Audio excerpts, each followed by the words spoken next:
오늘도 하나님의 은혜와 평강이 저와 여러분에게 넘치기를 진심으로 축복합니다. 이사야 6장 6절로 13절을 통해서 부르심에 순종합시다 하는 제목으로 은혜를 나누고자 합니다. 하나님은 자기의 필요에 따라 일꾼들을 선택하시고 사명과 즉 소명을 주어서 자기의 뜻을 이루어 가도록 역사하십니다. 그러므로 하나님의 부르심을 입은 사람들은 자기의 공로나 노력으로 실력으로 일하려고 할 것이 아니라 하나님의 깊으신 뜻에 따르면서 일해야 될 줄로 압니다. 그리고 하나님의 일은 하나님의 주시는 능력, 하나님 주시는 심, 하나님이 부여하신 신령한 권위로 되어진다는 것입니다. 하나님의 일을 인간의 의욕과 자기의 노력으로 경험 갖고 하려고 하면 전적으로 실패할 수밖에 없습니다. 스가랴 4장 6절 힘으로 되지 않고 능으로 되지 아니하며 오직 여호와의 신으로만 되느니라. 우리가 찬송가 544장을 부르시면 울어도 못하네, 참아도 못하네, 힘써도 못하네, 믿어야 살겠네. 다 이유가 있는 겁니다. 가사가. 그렇기 때문에 하나님의 일을 하면서 주님의 일꾼임을 자처하며 자만에 빠진다면, 교만한다면 하나님의 권위를 무시하는 처사요, 죄악과 교만에 빠뜨려지는 일이 된다는 것입니다. 하나님의 부르심을 받았을 때 이사야 선지자처럼 내가 여기 있나이다, 나를 보내주세요. 아구구자 빈들에도 소돔 같은 거리에도 주님 명령이라면 거역하지 않겠습니다. 이런 바른 자세를 가져야 돼요. 이것이 바로 즉각적이고 정말 적극적인 그러한 순종하는 자세라고 봅니다. 그것만이 소망을 주신 하나님을 기쁘시게 해드리는 것입니다. 하나님께서 부르시고 소망을 주셔서 하나님의 일을 할 때는 반드시 능력과 지혜를 주셔서 하나님이 사용하신다는 것입니다. 모세에게는 그냥 쓰지 않았습니다.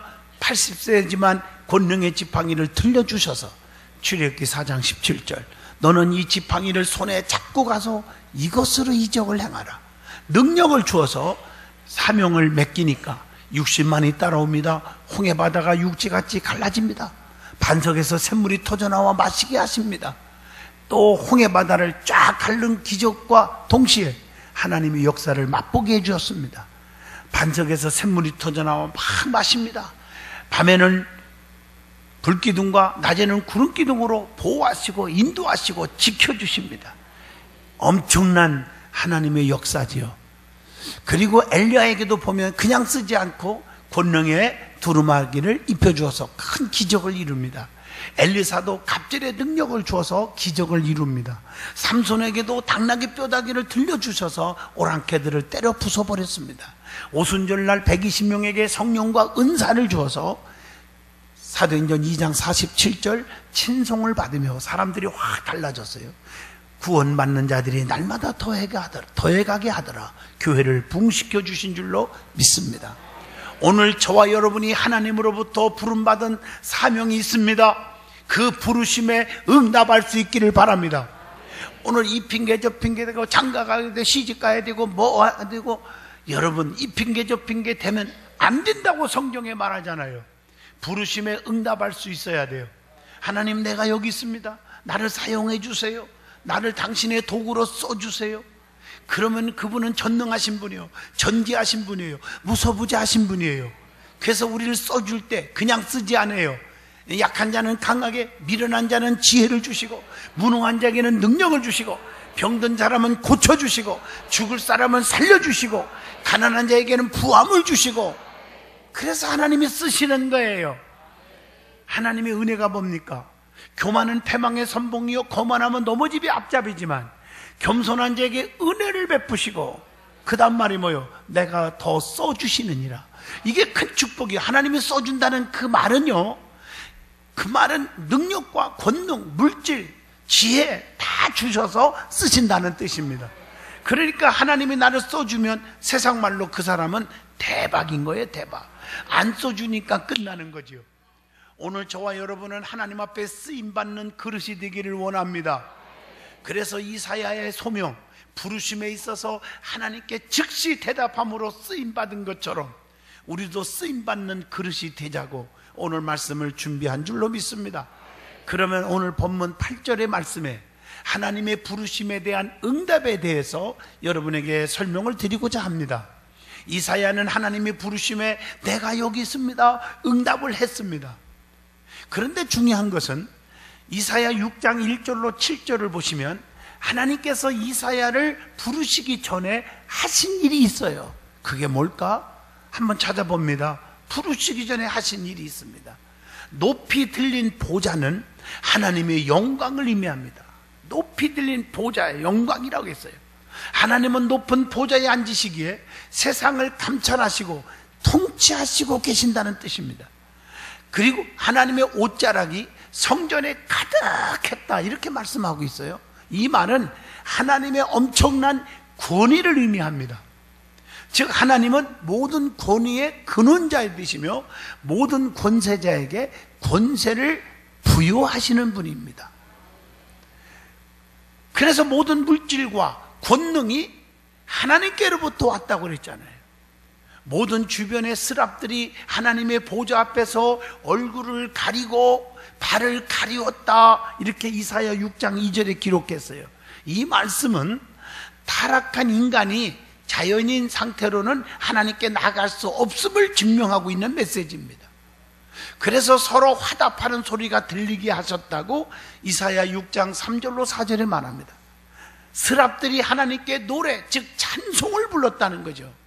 이 말씀은 장차 성도가 영원히 하나님 나라에 들어가 하나님께 드릴 영광의 찬송을 예표하는 말씀입니다. 그런데 그 영광이 온 땅에 충만했다고 그랬어요.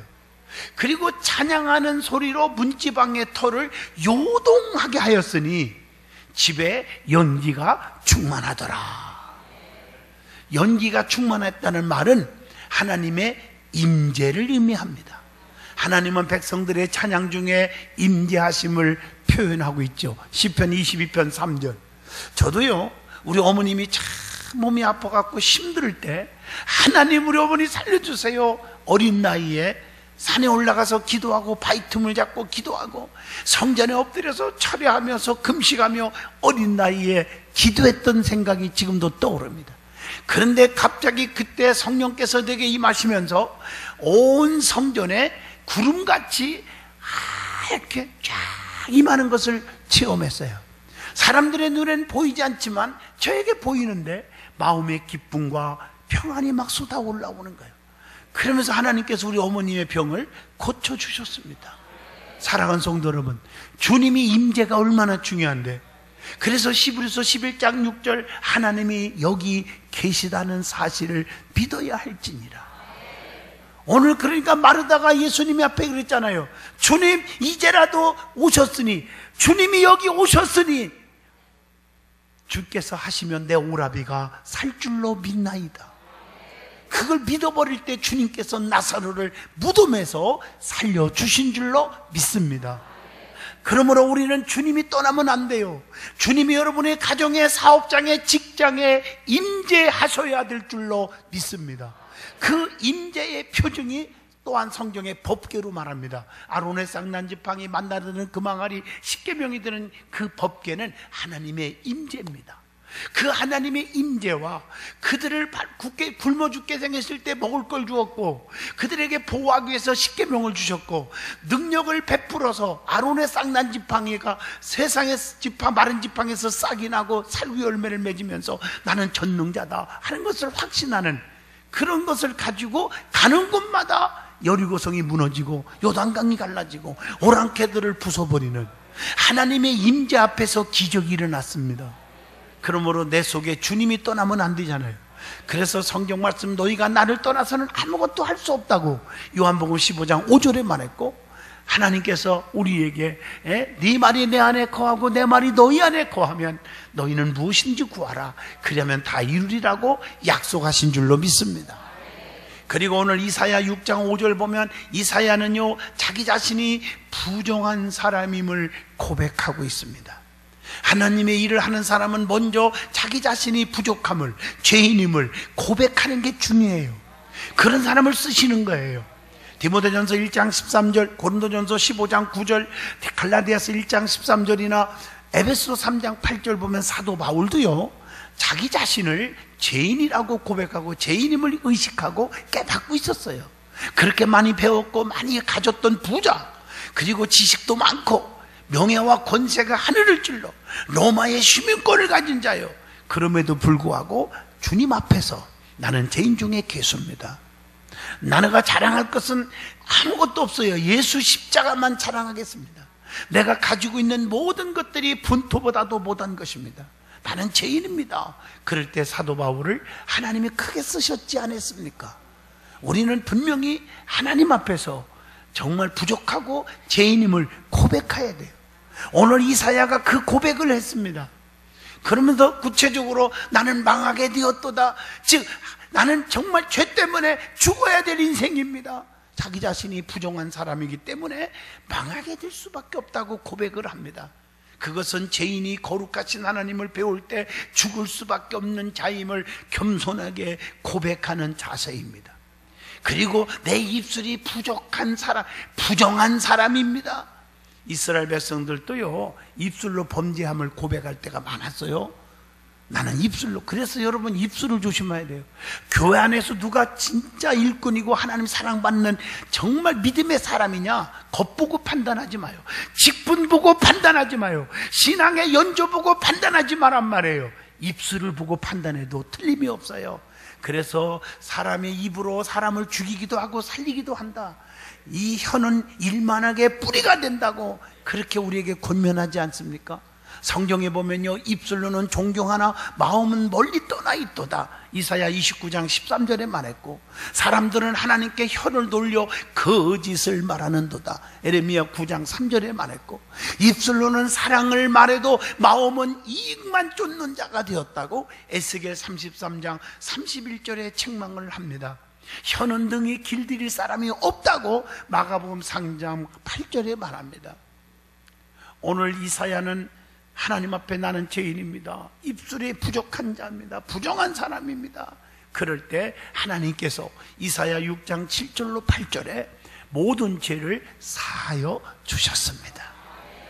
이사야가 환상 중에 하나님의 영광을 보고 입술이 부정한 사람으로서 하나님을 배워 죽게 되었다고 탄식하며 하나님 하고 죄를 솔직하게 고백할 때, 스라비 하나가 화조로 단에서 취한 핀숯을 손에 가지고 이사야에게로 날아와 이사야의 입술의 죄를 사하기 위하여 입술에 댔다고 말합니다. 그래서 그의 악이 제하여졌고, 그리고 죄가 사해졌다고 선언을 합니다. 하나님은 죄를 고백할 때 용서하시고 사명을 주시고 크게 쓰신다는 사실입니다. 누가복음 5장에 봐도 베드로는 이 고기 한 마리 못 잡았고, 그래서 울상이 됐지만 주님을 만나서 고기를 많이 잡았어. 그때 주님의 능력을 믿어지게 되었고, 그래서 고기 잡는 게 중요한 게 아니구나를 깨달았고, 나는 죄인입니다, 내 곁을 떠나소서라고 고백할 때 우리 주님께서 베드로에게 사람 낚는 어부가 되게 하리라 쓰신 줄로 믿습니다. 사명을 맡겨주었어요. 우리 하나님은 인간의 죄를 사하심에 있어서 인간의 어떤 노력과 공로를 요구하지 않으십니다. 여러분, 죄 사함 받는 조건을 성경을 통해서 찾아볼까요? 요한일서 1장 9절 죄를 자백하래요. 마가복음 11장 25절 남을 용서하래요. 사도행전 10장 43절 예수님을 믿어야 한다고 했습니다. 그러면 성경의 죄사함에 대해서 여러 가지로 표현을 하고 있습니다. 죄사함을 어떻게 표현했을까? 우리 죄가 다 없어졌다, 어떻게 표현했을까요? 히브리서 8장 12절 죄를 기억도 아니하신다. 주님이 기억도 안 해주신대요. 그게 죄사함 받는 거야. 또 시편 103편 12절에 그 죄를 멀리 옮기셨도다. 멀리. 그리고 시편 51편 2절에 보니까 나의 죄악을 말갛게 씻으시며 나의 죄를 깨끗이 제하여 주셨다. 얼마나 멋있어요? 그리고 요한일서 1장 7절 보면 모든 죄를 깨끗하게 하셨도다. 감사하지요? 자, 오늘은 하나님이 사명자를 찾고 계십니다. 그게 오늘 본문 8절입니다. 하나님께서는 구속 사업을 진행시킴에 있어서 항상 보낼 사람을 찾고 계십니다. 내가 누구를 보낼까? 여러분, 보내시는 분이 계십니다. 누구를 보낼까? 사사기 6장 8절 선지자들을 하나님이 보내셨습니다. 사도행전 3장 20절 예수 그리스도를 보내주셨습니다. 마태복음 10장 16절 그 당시 예수님께서 12제자들을 보내주셨습니다. 그리고 요한복음 16장 7절 보혜사 성령님을 보내주셨습니다. 감사하지요? 그래서 우리가 보혜사 성령을 만나는 거예요. 성부, 성자, 성령 한 하나님, 삼위일체 하나님. 그래서 하나님을 아버지로 만나자, 예수님을 구원자로 만나자, 성령을 보혜사로 만나자. 기억나시면 아멘 하십시다. 오늘날 많은 주의 종들을 보내시기도 하십니다. 그래서 주의 종들을 통해서 정말 여러분들이 하나님 앞에 가까이 오게 하시고 예수를 믿게 하시고 죄사함을 받게 해주신다는 것입니다. 자, 왜 보내십니까? 그러면 왜 하나님께서 제자들을, 예수님을, 주의 종들을, 성령님을 보내주셨을까? 역대하 24장 19절에 보면 하나님께 돌아오게 하려고 보내주셨다. 고린도전서 1장 17절 복음을 전파하게 하기 위해서 보내주셨다. 또 요한일서 4장 10절 하나님이 우리를 사랑하기 때문에 우리의 죄를 위하여 화목제로 예수님을 보내주셔서 부금 같은 죄일지라도 양털같이 눈과 같이 휘어지게 해주신다. 그래서 이사야 53장 5절에 이미 예언되어 있는 말씀이죠. 그가 찔림은 그가가 뭐요? 예수님을 예표하죠. 그가 찔림은 우리의 허물을 인하며 그가 상함은 우리의 죄악을 인함이라. 그가 징계를 받음으로 우리가 평화를 누리고 그가 채찍에 맞음으로 우리가 나음을 입었도다. 출애굽기 23장 20절 하나님이 우리를 보호하여 예비한 곳에 이르게 하시려고 보내주셨다. 그러면 자, 오늘 본문 8절에 보면 하나님의 부르심에 응답해야 한다는 말씀입니다. 성도는 하나님의 부르심에 언제든지 거역하지 말고 내가 여기 있습니다, 나를 당신의 도구로 사용하여 주세요, 응답하시기를 바랍니다. 그럴 때 하나님이 능력 줘서 쓰시는 거예요. 출애굽기 3장 4절에 모세야 모세야 하나님이 부르실 때 내가 여기 있나이다 응답했더니 그때부터 하나님이 작업을 하시는데 네가 선 곳은 거룩한 땅이니 네 발에서 신을 벗으라. 그러면서 권능의 지팡이를 들려주셔서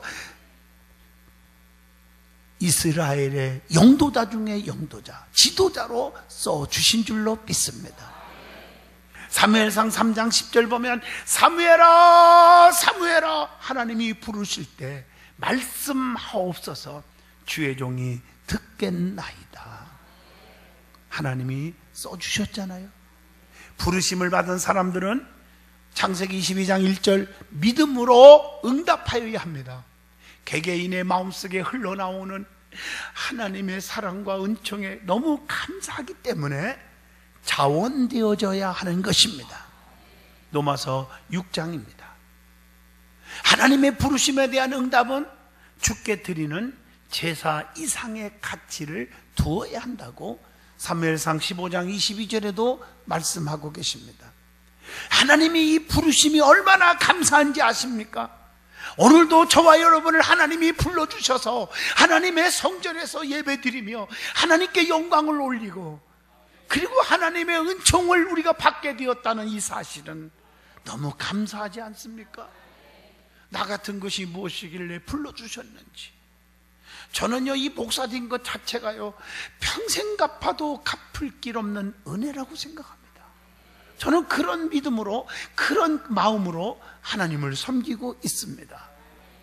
그러면 오늘 본문 9절로 10절에 하나님께서 부르시는 목적이 무엇인지를 말씀을 드리고자 합니다. 이 땅 위에서 패역한 사람들이 너무나 많아요. 그래서 성경에 뭐라 하겠습니까? 눈은 있어도 보지 못하고 귀는 있어도 듣지 못하고 입은 있어도 말하지 못하는 자들을 뭐라 하겠죠? 패역한 자들이라. 오늘 그들이 정말 깨닫고 돌아와 고침을 받게 하려고 하나님께서 이사야를 선지자로 부르신 것입니다. 오늘 여러분들이 목사로, 장로로, 여러분 권사님으로, 안수집사로, 집사로, 성도로 부르신 것은 귀는 있어도 듣지 못하고 입은 있어도 말하지 못하고 눈은 있어도 보지 못하는 영적인 무지한 자들을 깨우쳐서 하나님께로 돌아오게 하려고 여러분을 부르셨다는 사실입니다. 그래서 오늘 9절에 보면 듣기는 들어도 깨닫지 못하는 사람들이 있기에 보내신다고 말씀하고 계십니다. 사람은 어디서 와서 어디로 가는지를 알지 못하는 사람들이 이 땅에 너무나 많다고 요한복음 3장 8절에 말합니다. 자기가 하는 말도 자기가 알지 못하는도다. 누가복음 9장 33절의 말씀입니다. 그래서 오늘 9절의 말씀이 보기는 보아도 깨닫지 못하는 사람들이 있기에 보내신다고 말씀하고 계십니다. 아무것도 깨닫지 못하는 사람들이 너무나 많습니다. 사도행전 9장 7절에 글자를 읽지 못하여 해석을 하지 못한다고 다니엘서 5장 8절에도 말씀하고 계시고, 보고도 뉘우쳐 믿지 아니하기 때문에, 뉘우치지도 않고 믿지 않기 때문이라고 마태복음 21장 32절에 말씀합니다. 그래서 오늘 본문 10절의 말씀은 마음이 둔했대요. 마음이 둔하여 귀가 막히고 눈이 감겨 있는 사람들이 너무나 많기에 사명을 주어서 보내신다고 말씀합니다. 하나님은 마음이 둔하고 무지해서 귀가 막히고 눈이 감겨 있기에 사명자를 보내요. 눈으로 보고 귀로 듣고 마음으로 깨닫게 하여 고침을 받게 하신다는 것. 오늘 여러분들이 이 말씀을 듣고 영의 눈이 떠지기를 바랍니다. 영의 귀가 열리고 영의 입술이 열려서 죽어가는 영혼을 볼 수 있기를 바랍니다. 그리고 여러분, 죽어가는 사람들의 함성을 들을 수 있기를 바랍니다. 입술로 그들에게 복음을 전할 수 있기를 바랍니다. 예수의 사랑을 전할 수 있기를 바랍니다. 예수는 생명, 예수는 구원자, 예수 그리스도 이름 외에는 구원받을 만한 다른 이름을 주신 적이 없음을 확실하게 전해야 됩니다. 누가복음 24장 16절에 눈이 가리워져 예수님을 보고도 알지 못한 사람들이 있었다고 가슴을 치잖아요. 마태복음 16장 11절을 말을 했는데도 깨닫지 못한다고 했잖아요. 인간이 영적으로 무지하기 때문에 하나님께서 그들을 깨우치고 알게 하고 고쳐주기 위해서 사명을 부어주셔서 보내시는 거예요. 오늘 여러분들이 이 행복축제도 그래서 사랑한다면, 영혼을 사랑한다면 가서 전합시다, 이렇게 말하고 있는 것입니다. 자, 그러면 본문 11절로 13절로 넘어갑니다. 하나님의 계획이 있습니다. 그 계획이 뭘까요? 이사야는 백성에 대한 하나님의 저주가 어느 때까지인지를 너무 궁금해서 물어봅니다, 하나님께. 그랬더니 하나님께서는 그들의 죄악을 인하여 전멸시키기까지라고 말씀합니다. 여러분, 하나님이 누구인지를 바로 알아야 돼요. 엄청나게 사랑이 많은 동시에 엄청나게 무서운 진노의 하나님. 그래서 믿는 자는 천국, 안 믿으면 지옥입니다. 말씀대로 순종하면 이 모든 복이 내게 임하며, 신명기 28장 6절 들어와도 복을 받고 나가도 복을 주지만, 불순종하는 자는 신명기 28장 19절 들어와도 저주 나가도 저주라고 말하고 있습니다. 하나님께서는 그들을 다 전멸시키겠다 말씀하시면서도 다 전멸하면 어떡할 거요? 그래서 거룩한 씨를 남겨두시어 다시 회복시킬 것이라고 하는 소망의 메시지도 주고 계십니다. 오늘 여러분, 하나님의 진노가 어느 때까지인지를 말씀합니다. 그래서 성경에 보면 성읍을 황폐케 하신다. 그래서 유다 백성의 죄악을 하나님께서 심판하시는데, 하나님 말씀을 듣기는 들어도 깨닫지 못하고 보기는 보아도 알지 못하게 하시겠다고 하는 저주를 선포하십니다. 이사야 선지자는 그래서 너무 마음이 아파서 어느 때까지 저주가 임합니까? 하나님께 물어보는 겁니다. 어느 때까지 저들을 심판하시렵니까? 하나님의 심판이 궁극적으로 하나님께서 약속하신 말씀을 믿었고, 하나님께서 다윗의 언약을 통해 유다 왕조가 영원히 멸망당하지 않을 것임을 약속해 주셨기 때문에 그렇게 질문한 거예요. 하나님께서 그들에게 가나안 땅을 은혜의 선물로 주셨지만 감사할 줄 모르고 범죄함으로 결국 하나님께서 그들을 멸망시킬 수밖에 없었다는 거 있지 않습니까? 왜 하나님께서 성읍을 황폐케 되는 징계를 하십니까? 그것은 에스겔 15장 8절에 답이 나와요. 하나님께 범법을 행함으로 징계하신다. 미가서 6장 16절 우상의 법을 따름으로 징계하신다. 하나님보다 더 사랑하는 것이 우상숭배입니다. 에레미야 6장 8절 훈계를 받아도 듣지를 않아, 받지를 않아요. 책망하면 받지를 않아. 오늘날 교회 안에도 주의종이 조금만 지적하면은 그냥 시험 들고 그냥 나팔 불고 다니잖아요. 그래서 아예 그런 사람은 목사가 시험 여러분의 책망을 안 해요. 여러분 목사님들 만나서 세미나를 인도하다 보면 질문을 제가 해요. 엊그제도 연세중앙교회 가서 그 민족 복음화 부흥사들 전부 모아놓고 2시간 반 동안 제가 강의를 했어요. 지난 주간에 강의를 하면서 그랬어요. 예? 여러분 많은 분들의 공통점을 질문해 보면 그 말이에요. 목회하면서 머리 안 빠지고 흰머리 안 나고 속 안 썩으려면 어떻게 하느냐?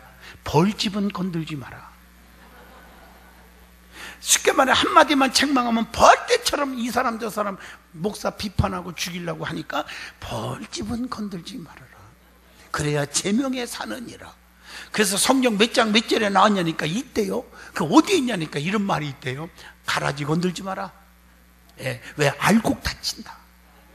그걸 얘기하더라고. 또 목사님들은요 성경을 주소 담기는 잘하더라고요. 맞죠? 예, 언제? 추수 때에, 심판 때에 가라지 뽑아다가 어디에 넣어요?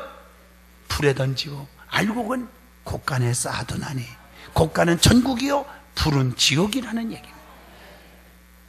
여러분 옆 사람 인사합시다. 당신은 벌집이요 아니요 물어보세요. 예, 예. 다 아니라고 그러겠죠. 아니라고.